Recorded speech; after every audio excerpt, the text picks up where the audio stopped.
In the last episode, I talked about why Chinese people always keep their eyes on other people.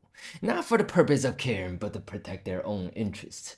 And I brought up a very unique job title for narration purposes without explaining the job itself, which is bus security. So today, I'm gonna talk about what kind of job it is and other similar jobs and how they contribute to our society.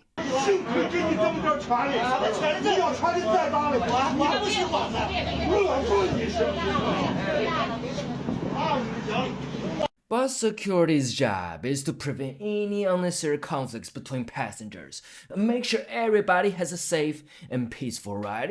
There's a very small chance for anything unpleasant to happen on the bus, but not in China. Not until they put a security on it. You never know how ridiculous the reasons are for Chinese to be hostile to each other. Like this old asshole right here, slapping a young man for not giving up his seat to him. Or this old asshole right here, trying to have a piece of the little kid's seat because nobody giving up theirs to him. Or this old asshole right here, sitting on a guy who didn't want to move inside. China has a lot of people like this. They're always trying to teach somebody a lesson by acting like a paternalistic tyrant, especially for those who were born in the 50s. They went through Cultural Revolution when they were teenagers. They were Hongwei, they were such a big fucking deal. Like, they single-handedly shut down the school, so they hadn't learned shit besides how to be a stubborn, rebellious asshole, like scrutinizing other people, being extremely critical of any tiny detail that doesn't line up with what they had been told was right by the great leader. They were encouraged to disrespectfully challenge anybody besides the great leader himself, and they will be rewarded with honor. And that's how they feel respected, by staying overly loyal to whoever's in charge, being overly serious about the rules, orders, or policies, or even non-mandatory proposals, social advocacies, mainstream political views. Turns out, being extremely picky to other human beings. Same shit for this old fuck. He's blasting that young girl for wearing cosplay costume because he thought it's Japanese kimono. Can you believe that?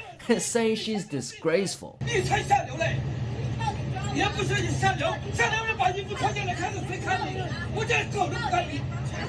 Uncultured.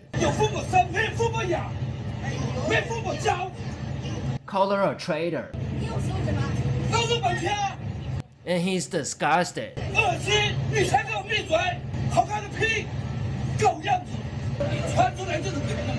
And you have no idea how the CCP passed on the people's frustration and despair about life to our national hatred against Japan.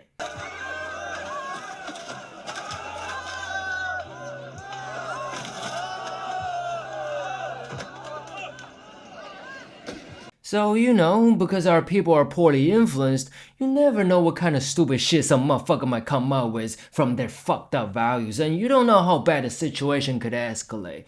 That's why there used to be street fight on the bus until we had bus security. And not because the people are afraid of that guy, but because they know they're being watched.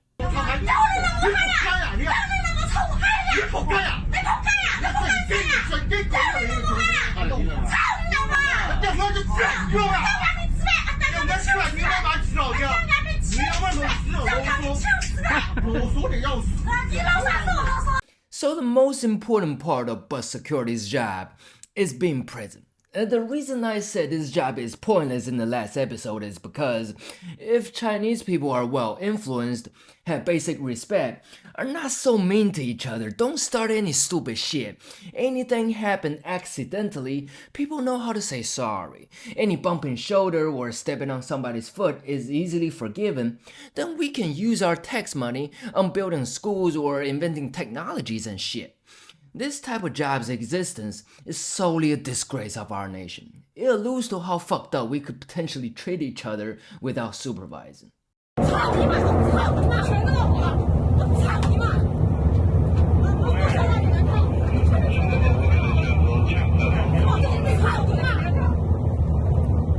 It's It's ironic because our conflict started from people supervising each other. They made us do it like we really need it, like we're all mean and stupid. Like, you can't be saying because there are mean and stupid people out there, so you punish everybody the same way. That's nothing but an excuse to rationalize the CCP's policy for its regime stability. I mean, I have nothing against regime stability. It provides condition for further development, but you gotta consider what you're sacrificing. I mean, what are we developing for if you take away the love and trust from our people? Anyway, what has been done can be undone. To make people treat each other nicer, we gotta make people realize it's not okay to keep assuming everybody else are mean and stupid. So, our nation came up with a solution in the same fucking way, which is adding more governor titles for more specific issues. To tell everybody in person is not okay when they're doing anything inappropriate. Isn't this sound familiar to what we did in Cultural Revolution, like turning everybody into a monitor of each other's behavior? So now we got securities everywhere, bus, subway, on the street. Like, we even need multiple commanders on major crossroads specifically for telling everybody when to cross the fucking road. I mean, if there's more people who are paid by your money to watch your behavior and tell you what to do, you feel being wronged. You feel being less trusted but more oppressed. And those feelings are not helping you have a better image about yourself and your fellow Chinese. Like, everybody can read a fucking traffic light, guys. Not because they don't know it's not okay to run the red light. They do it because it's a reflection of their fucking anxiety for couldn't get enough of what they want in this super competitive era. The fucking delivery guy got like 13 fucking packages to deliver in an hour just to make 20 bucks. My man got a family on his shoulder. And you tell that motherfucker to slow down? Yeah, they slow down this crossroad, but go even faster after they pass it. Retrograde on sidewalks, honking pedestrians. And don't treat fucking people like we're stupid that we can't even read a fucking light. Don't be so mean to give them unaffordable assignments.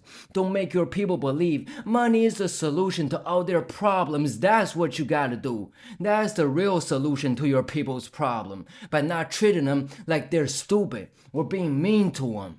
Stop making my people chase your Chinese dream. Is yours, not theirs. Don't make it theirs. Smoke some weed for your nerves, man, and let them go after their own dream. Adding officials might solve the problem on the surface that we appear to act civil out of the fear of social judgment, but we grow more resentment on the inside because we are oppressed, misunderstood, and wronged. Jobs like these are only available in Beijing, the nation's capital, because they want a decent image and they don't want any trouble due to its high population mobility. But this is a typical example of how they treat our people. I mean, on the surface we look good, but deep down we start to believe we're all bad human beings. It's the rules that shape us better. Without rules, inspections, and restrictions, we become vulnerable, insecure, precautionary, and meaner to each other. That's why when somebody accidentally rubbed your ass on a crowded bus, you assume that motherfucker trying to sex assault you. Chinese people love to assume any incident that makes them uncomfortable is out of the worst intention. So, how can we make people actually realize it's not okay to keep assuming other Chinese are mean and stupid? Simple. Treat them the way human beings are supposed to be treated. And give them space to breathe. Give them time to feel. Give them the opportunity to live. Stop making them live their life for others and dreams of others. The Chinese dream. That's what I'm gonna talk about next time. Appreciate you watching. I'll see you soon. Peace.